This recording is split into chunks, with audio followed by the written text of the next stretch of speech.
Bismillahirrahmanirrahim. Assalamualaikum warahmatullahi wabarakatuh.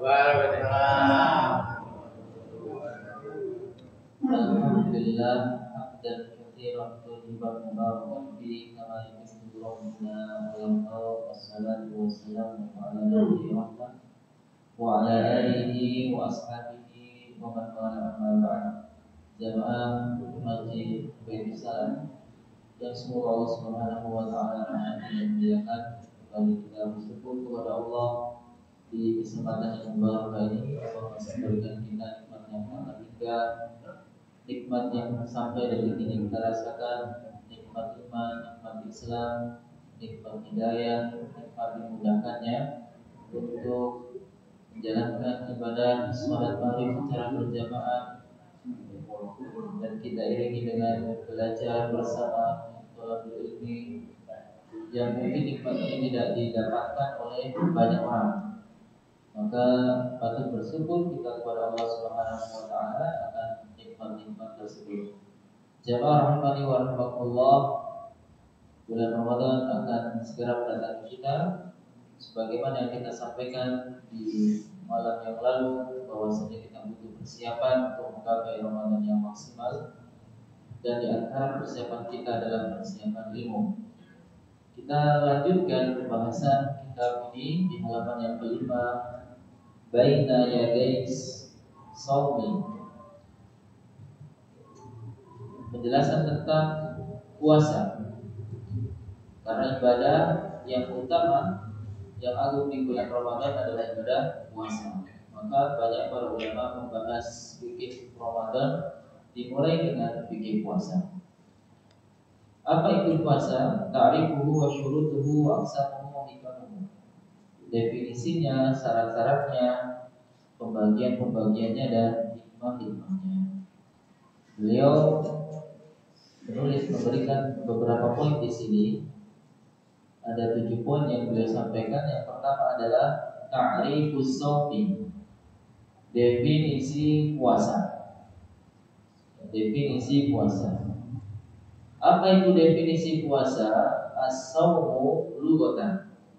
Puasa secara bahasa, kalau dalam istilah kita secara etimologi, benar ya Pak?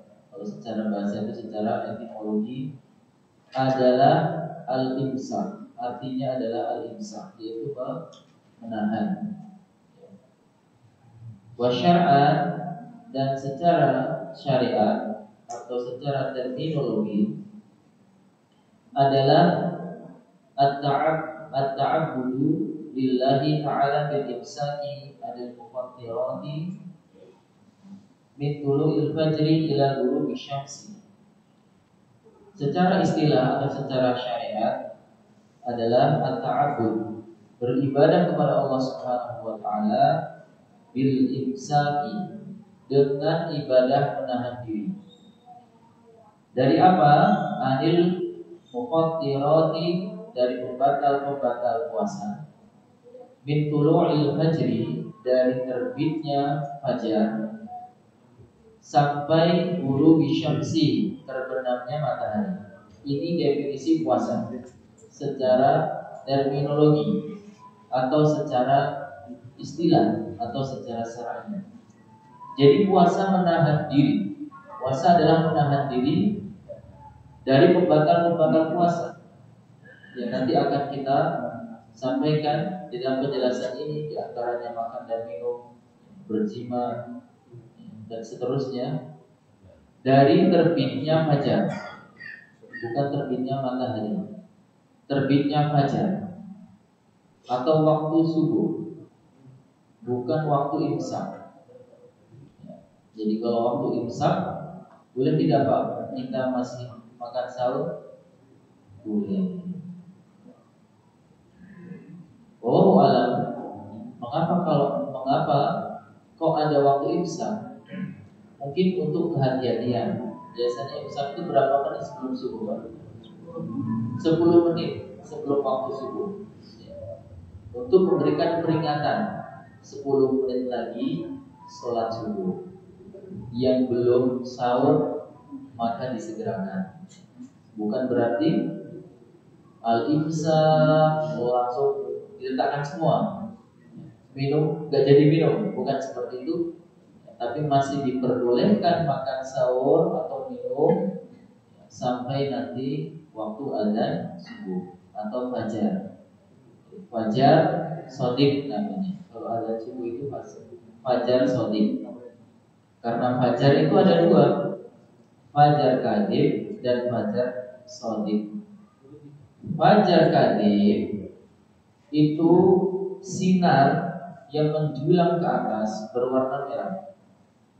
Sekarang susah melihatnya. Kalau zaman dulu belum banyak lampu, itu masih bisa. Atau saya juga belum pernah lihat fajar kadhib.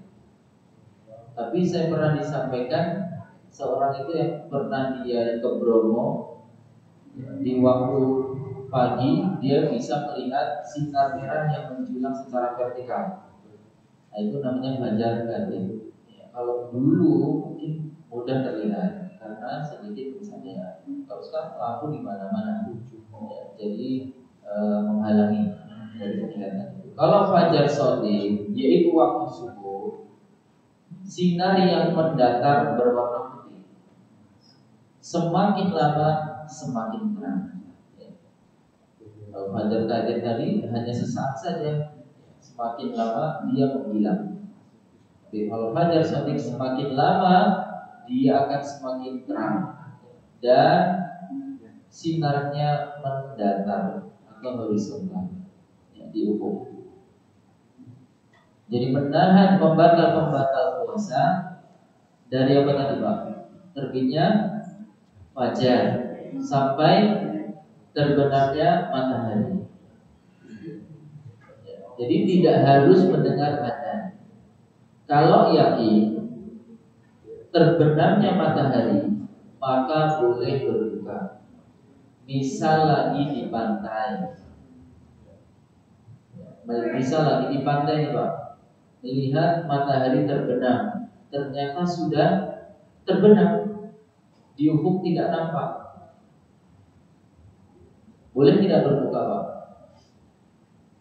Pak, boleh tidak berbuka? Boleh. Karena menahan dirinya itu waktunya sampai terbenamnya matahari, bukan saat ada maghrib berkumandang. Ya. Tapi kalau yang tidak di pantai, yang tidak bisa memastikan, ya tidak bisa. Dia yakin dengan terbenamnya matahari.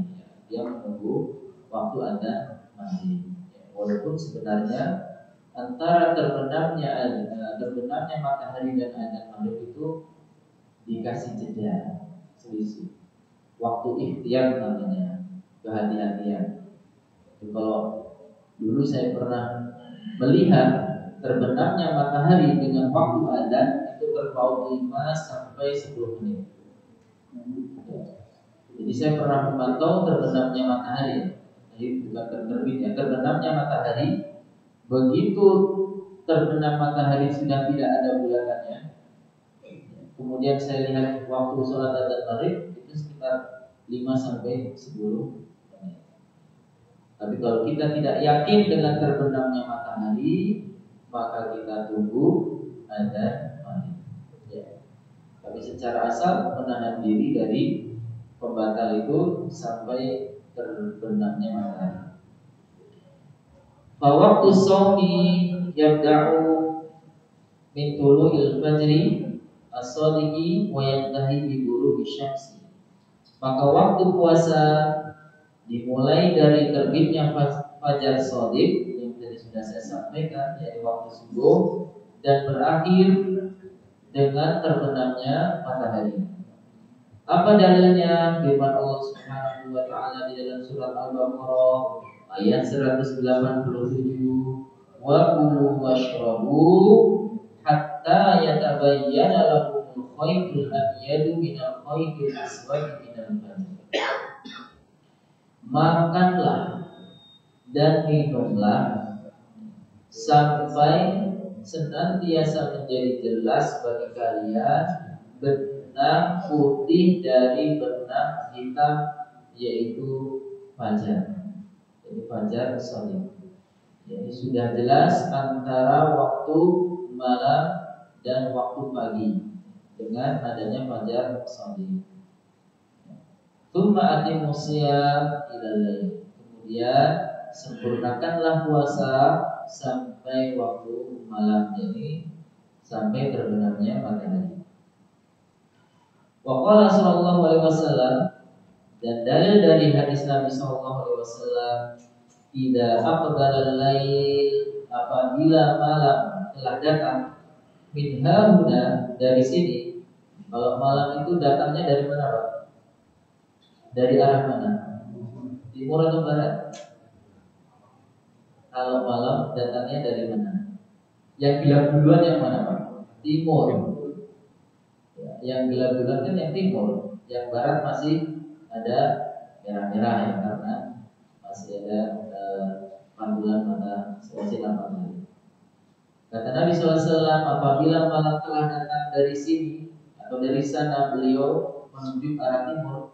Wa adbaran nahar min hauna, dan siang itu berlalu dari arah sana. Berarti dari mana? Arah timur atau barat? Kalau siang berlalu artinya semakin lama semakin hilang, berarti dari arah barat. Wa gharabati syamsu, dan matahari itu tenggelam. Faqad aftara as-shaim, maka sungguh orang yang berpuasa boleh berbuka. Ya, ini hadis dari Nabi SAW yang menunjukkan ya, bahwasanya berbuka puasa itu karena terbenamnya matahari. Sanian, pembahasan yang kedua, definisi tadi sudah. Sekarang yang kedua, hukum shaumi, hukum puasa. Shaum Ramadan wajibun bil kitabi wa sunnati wal ijma'. Puasa Ramadan adalah hukumnya wajib dengan berdalil kitab, sunnah, dan ijma'. Wa huwa ruknun rabi'u min arkanil Islam. Dan puasa Ramadan itu rukun yang berapa dari rukun Islam? Tunggu dulu, Pak. Rukun yang berapa? 34, Pak. Biasanya bolak-balik nih, Pak. Rukun iman yang pertama apa, Pak? 2 kalimat syahadat. Yang kedua, sholat. Yang ketiga, syarat puasa, zakat. Yang keempat, puasa. Yang kelima, haji. Ya, man istata'a ilaihi sabila, bagi yang mampu. Ya, jadi yang keempat, puasa Ramadan hukumnya wajib ya, berdasarkan dalil Al-Quran, ya, hadis maupun ijma' para ulama. Bahkan rukun yang keempat di dalam rukun Islam. Wa furidu fi sanati saniyati minal hijrah. Dan puasa diwajibkan di tahun kedua di tahun hijrah atau hijriyah. Jadi 2 tahun setelah hijrahnya Rasulullah SAW ke Madinah. Qala Allah Ta'ala, Allah Ta'ala berfirman, ya ayyuhalladzina amanu kutiba alaikumus syiyamu kama kutiba alal ladzina min qablikum la'allakum tattaqun. Dalil dari Al-Qur'an, Allah berfirman, wahai orang-orang yang beriman, diwajibkan atas kalian berpuasa sebagaimana diwajibkan berpuasa atas orang-orang sebelum kalian, la'allakum tattaqun, agar kalian menjadi orang yang bertakwa. Surat Al-Baqarah ayat 183. Kemudian ayat yang lainnya, wa qala ta'ala, Allah Ta'ala berfirman, faman syahida minkum syahra falyasum. Maka barang siapa yang dia menyaksikan bulan Ramadan di antara kalian, falyasum, maka hendaklah dia berpuasa. Surat Al-Baqarah ayat 185. Maka di sini Allah memerintahkan bagi orang yang melihat hilal bulan Ramadan untuk dia berpuasa. Ya, ini perintah. Dan di dalam kaidah usul fikih disebutkan al-aslu bil amri al-wujub. Perintah Allah Subhanahu wa taala maupun perintah Rasulullah SAW asalnya hukumnya adalah wajib, kecuali ada yang memalingkan dari hukum wajib. Maka puasa Ramadan hukumnya wajib. Wa qala Rasulullah SAW, dan Rasulullah SAW telah bersabda di hadis Ibnu Umar radhiyallahu anhuma, di dalam hadis Ibnu Umar radhiyallahu anhuma, yakni hadis tentang rukun Islam, buniyal Islam ala khamsi syahadati an la ilaha illallah wa anna Muhammadar Rasulullah wa iqamis shalah wa ita'iz zakah wa hajjil bait wa shaumi Ramadan. Rawahu Shaykhan, diriwayatkan oleh Imam Bukhari dan Muslim. Kata Nabi sallallahu alaihi wasallam, Islam itu dibangun di atas 5 perkara. Yang pertama syahadat la ilaha illallah wa anna Muhammadar Rasulullah. Yang kedua iqamis shalah, menegakkan salat, wa ita'iz zakah, menunaikan zakat, wa hajjil bait, dan berhaji di Baitullah, wa shaumi Ramadan, dan berpuasa di bulan Ramadan.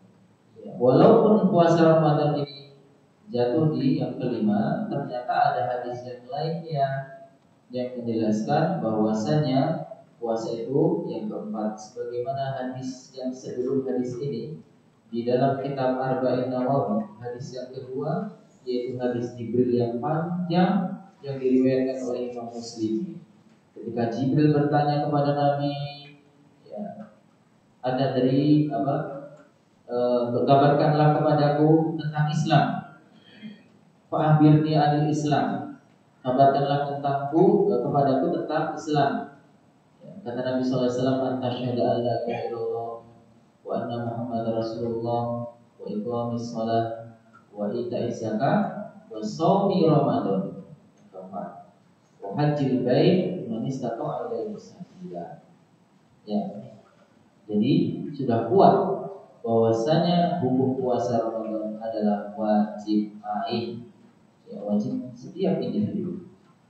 Salisan, pembahasan yang ketiga, syurutus shaumi, syarat-syarat puasa. Yushtaratu li wujubi shaumi, disyaratkan bagi orang yang wajib puasa. Yang pertama adalah al-Islam, dia harus beragama Islam. Fala yajibu shaumu 'alal kafiri, maka tidak wajib berpuasa atas orang kafir, ya, orang non muslim. Wala yasihu minhu, dan ketika dia berpuasa, puasanya tidak sah, ya. Karena orang yang kafir, orang non muslim, itu amalnya sia-sia. Sebagaimana Allah Ta'ala berfirman di dalam surat Az-Zumar ayat 65, la in asyrakta la yahbatanna 'amaluk. Sungguh jika engkau itu menyekutukan Allah, maka amalmu sia-sia. Artinya tidak sah, tidak diterima. Ya, jadi kalau ada orang non muslim berpuasa, ya sia-sia puasanya. Dan dia tidak diwajibkan untuk berpuasa. Wa idza aslama, dan apabila dia masuk Islam, fala yajibu alaihi qada'u ma fata. Dan apabila dia masuk Islam, maka tidak wajib atasnya mengqadha puasa yang telah lewat ketika dia masih kafir, ya, bukan Islam, bukan muslim. Jadi kalau misalnya ada orang non muslim masuk Islam di hari ke-11, ya, malam ke-11 bulan Ramadan, maka puasa di tanggal 1 sampai 10 dia tidak wajib mengqadha. Mulai wajibnya puasa berarti dia di tanggal 11 bulan Ramadan. Ya, seperti itu. Begitu juga puasa-puasanya ya tahun-tahun sebelumnya juga tidak wajib untuk diqadha. Maka itu di antara rahmatnya Allah Subhanahu wa taala kalau orang yang mau masuk Islam. Ketika masuk Islam, kewajibannya yang sebelumnya itu tidak dibebankan, tidak harus diqadha. Kata Allah Subhanahu wa taala di dalam surat Al-Anfal ayat 38, "Qulil ladzina kafaru in yantahu yughfar lahum ma qad salaf." Katakanlah Muhammad kepada orang-orang yang mereka kafir, jika mereka berhenti dari kekafiran mereka alias dia masuk Islam, yughfar lahum ma qad salaf, maka Allah mengampuni mereka apa yang sudah berlalu dari mereka. Jadi kewajiban yang sudah berlalu tidak diwajibkan atas mereka untuk mengkodoknya. Maka itu di antara rahmatnya Allah kepada hambanya yang mau masuk Islam. Yang kedua, syarat yang kedua, al-bulughu balik. Fasagirul ladzi lam yablugh la yajibu alaihi shaum. Maka anak kecil yang belum sampai usia balik, maka puasa tidak wajib baginya. Liqaulihi sallallahu alaihi wasallam, karena Rasulullah SAW pernah bersabda, rufi'al qalamu an salasatin. Pena catatan amal itu diangkat, tidak ditulis dari 3 orang. Adin naimi hatta yastayqidu, orang yang tidur sampai dia bangun. Wa anis sabi hatta yablu, dan dari anak kecil sampai dia balik. Wa anil majnuni hatta ya'qila, dan dari orang gila sampai dia sadar, sampai dia berakal kembali. Ini diriwayatkan oleh Imam Abu Dawud dan Imam An-Nasa'i. Walakin, dan akan tetapi, yu'mal sabiyu bisawmi, anak kecil tetap diperintahkan untuk berpuasa. Apa tujuannya?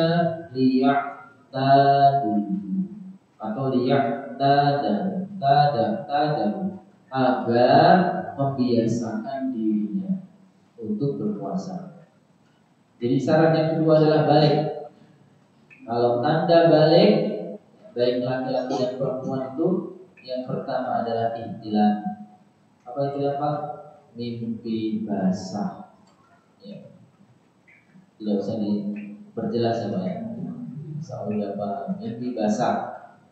Ihtilam. Yang kedua, tumbuhnya rambut di sekitar kemaluan. Tumbuhnya rambut di sekitar kemaluan. Kalau belum ihtilam, kok sudah banyak rambut, berarti sudah balik. Kemudian yang ketiga, genap usianya 15 tahun, belum ihtilam, belum tumbuh rambut, sudah 15 tahun, berarti masuk balik. Di mana saja yang lebih dahulu, maka dia masuk waktu balik. Kemudian bagi perempuan ada kekhususan tanda baliknya, yaitu dia mengalami masa haid, sudah keluar darah haidnya, itu menunjukkan bahwasanya seorang perempuan sudah balik. Maka ketika tanda-tanda itu sudah ada, maka wajib seseorang untuk berpuasa. Anak kecil walaupun dia belum wajib, tapi tetap diperintahkan agar dia biasa ketika dia usia balik, tidak berat untuk menjalankan puasa. Saya sudah biasa sebelum balik. Kalau tidak dibiasakan, begitu balik, ya nyuruhnya kucing-kucingan sama bapaknya, diperintah musik, susah. Makanya dilatih dari kecil. Kemudian yang ketiga, syarat puasa adalah al-aqlu, yakni berakal. Fala yajibu shaumu 'alal majnun, maka tidak wajib berpuasa atas orang yang gila. Wala yasiku minhu, dan tidak sah puasanya. Wa idza afaqa, namun apabila dia telah sadar dari kegilaannya, la yalzimuhu qada'u ma fatahu zamanal majnun. Maka dia tidak wajib untuk mengqada apa yang sudah terlewat dari puasanya ketika dia gila. Jadi kalau ada orang gila kemudian dia sadar, maka puasa yang sebelumnya tidak wajib untuk diqada. Dia mulai berpuasa wajib ketika dia sadar dari gilanya. Kemudian yang keempat, al-qudratu 'ala shaumi, mampu untuk berpuasa. Fala yajibu 'ala ghairil qadiri, maka tidak wajib atas orang yang tidak mampu. Kasyaikhil kabir, seperti orang yang sudah tua renta, wal mar'atil ajuzi, dan seperti seorang perempuan yang sudah tua renta. Jadi kalau sudah sepuh secara fisik itu memang tidak kuat, maka dia bukan termasuk orang yang wajib berpuasa. Jadi jangan dipaksa-paksa ya Pak. Dan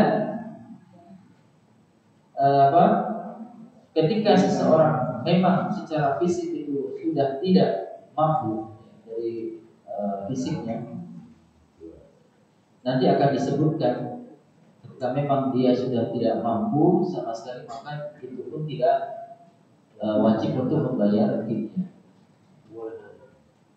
Allah Subhanahu wa taala berfirman, la yukallifullahu nafsan illa wus'aha. Allah itu tidak membebani seseorang kecuali apa yang dia mampu. Dalam surat Al-Baqarah ayat 286. Kemudian Allah juga berfirman dalam surat Al-Hajj ayat 78, wa ma ja'ala 'alaikum fid dini min haraj, dan tidaklah Allah itu menjadikan agama atas kalian itu sebagai kesusahan. Ad-dinu yusrun, agama itu mudah. Sholat nggak bisa berdiri boleh duduk, nggak bisa duduk boleh berbaring, nggak bisa berbaring sholatnya dengan isyarat. Ad-dinu yusrun, agama Islam itu mudah. Kemudian yang kelima, at-taharatu minal haidi wa nifas. Yang kelima, suci dari haid dan nifas. Fal haidu wa nifasa'u la yajibu 'alaihi masyam wa la yasihu minhuma wa 'alaihi al-qada. Maka orang yang haid maupun nifas, orang yang setelah melahirkan alami masa nifas, maka tidak wajib baginya untuk berpuasa, tetapi wajib untuk mengqadha puasanya. Jadi kalau orang nifas, orang haid itu asalnya dia mampu, akan tetapi terhalang beberapa waktu dengan haid dan nifasnya sehingga dia tidak bisa berpuasa, maka dia wajib untuk berpuasa. Rabi'an, yang keempat, pembahasan yang keempat, shaum. Berarti dari syarat puasa ada berapa Pak? Ada 5. Yang pertama apa? Islam. Yang kedua balik. Yang ketiga ada catatan Pak? Al-aqlu, berakal. Yang keempat mampu. Ya, sudah bisa bahasa Arab semua ya Pak. Yang kelima, iya, suci dari haid dan nifas. Yang keempat, pembagian puasa. Yang qasimu shaumu, puasa itu terbagi kepada yang pertama, shaumin wajibin, puasa wajib. Ka shaumi Ramadan, wa shaumi nadri, wal kafarat, wal qada. Seperti puasa Ramadan. Jadi puasa Ramadan itu termasuk puasa yang wajib. Kemudian puasa nadar, bernadar, kalau saya bisa ini ya Allah, maka saya akan puasa 1 bulan full. Maka wajib untuk menunaikan nadarnya kalau jikanya itu terjadi. Ya, itu namanya puasa nadar. Kemudian puasa kafarah. Puasa kafarah misal berhubungan di siang hari di bulan Ramadan, kafarahnya yang pertama membebaskan budak. Kalau tidak mampu, ya, dia berpuasa sahraini mutatabi'aini, 2 bulan berturut-turut. Ya. 3 bulan aja bolong ya. Apalagi 2 bulan berturut-turut. Itu contoh puasa kafarah. Melihat istrinya dengan tujuan tidak mau berhubungan, seperti ibuku, ya, ibuku misalnya. Artinya mengharapkan dirinya untuk berhubungan karena kemarahannya dia. Maka ketika dia mencabut lehernya ini, maka kafarahnya juga sahraini mutatabi'aini, puasa 2 bulan berturut-turut. Ya. Dan seterusnya dari puasa kafarah. Wal qadha dan puasa qadha. Ya, sudah maklum jika seorang tidak berpuasa di bulan Ramadan karena suatu hal yang syar'i, maka dia wajib qadha. Kemudian yang kedua, puasa yang mustahab, yang sunnah, seperti puasa Arafah, Asyura, yang sudah maklum ya Pak.